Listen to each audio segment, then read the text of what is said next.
গণতান্ত্রিক সংস্কার জোট নামে জাতীয় নাগরিক পার্টি এনসিপির নেতৃত্বে ৩ দলীয় নতুন রাজনৈতিক জোট আত্মপ্রকাশ করেছে।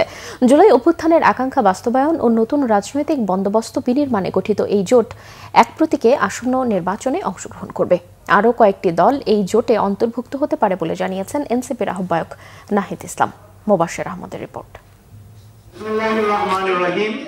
জাতীয় নাগরিক পার্টি এনসিপি, রাষ্ট্র সংস্কার আন্দোলন ও আমার বাংলাদেশ পার্টি ঐক্যবদ্ধভাবে নির্বাচনী জোট গঠন করেছে, যার আত্মপ্রকাশ ঘটে রবিবার বিকালে ঢাকা রিপোর্টার্স ইউনিটি মিলনায়তনে সংবাদ সম্মেলনের মধ্য দিয়ে গণতান্ত্রিক সংস্কার জোট নামে নতুন এই রাজনৈতিক জোটের ঘোষণা করেন এনসিপির আহ্বায়ক নাহিদ ইসলাম। বলেন, গণঅভ্যুত্থানের আকাঙ্ক্ষা বাস্তবায়নে একই প্রতীকে আসন্ন নির্বাচনে অংশগ্রহণ করবে জোটের দলগুলো। ভোটের মাঠকে কেন্দ্র করে, নির্বাচনকে কেন্দ্র করে যে বিভিন্ন জোট ভাঙছে বা জোট গড়তেছে, আমরা সেটারই বিরুদ্ধে।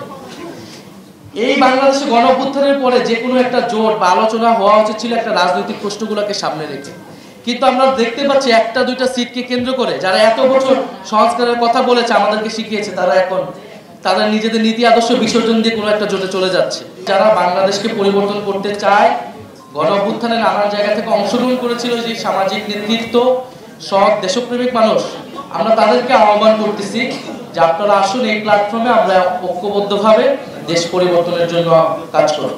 নতুন এই রাজনৈতিক জোট দেশকে নতুন বন্দোবস্তের দিকে এগিয়ে নিয়ে যাবে বলে জানালেন জোটের নেতারা। ভবিষ্যতে যাতে বাংলাদেশে এখনো যে কাঠামো চলতেছে, স্বৈরাচারের যে নমুনা আমরা দেখি, আজকেও আক্রান্ত হচ্ছে বিভিন্ন রাজনৈতিক দল, এইগুলি যাতে বন্ধ হইতে পারে সেই রকমের একটা আকাঙ্ক্ষার বাংলাদেশ গড়ে তোলার জন্য একটা কর্মসূচি নিয়ে আমরা প্রাথমিকভাবে এই 3 সংগঠন যাত্রা করছি। কিন্তু আমরা মনে করছি না যে কেবলমাত্র এই 3টা সংগঠনই বাংলাদেশের সংস্কারের পক্ষের শক্তি। যে গণঅভ্যুত্থানের বিনিময়ে আমরা একটা গণতান্ত্রিক যাত্রায় বাংলাদেশকে নিয়ে যাওয়ার জন্য স্বপ্ন দেখছি, একটা নতুন বাংলাদেশের আকাঙ্ক্ষা আমাদের মনে জাগ্রত হয়েছে, সেই অভিপ্রায় জাগ্রত রাখা। জুলাই গণঅভ্যুত্থানের আকাঙ্ক্ষা বাস্তবায়নে ভবিষ্যতেও এই জোট কাজ করবে বলে জানানো হয় সংবাদ সম্মেলনে। মোবাশ্বের আহমেদ, বাংলা ভিশন, ঢাকা।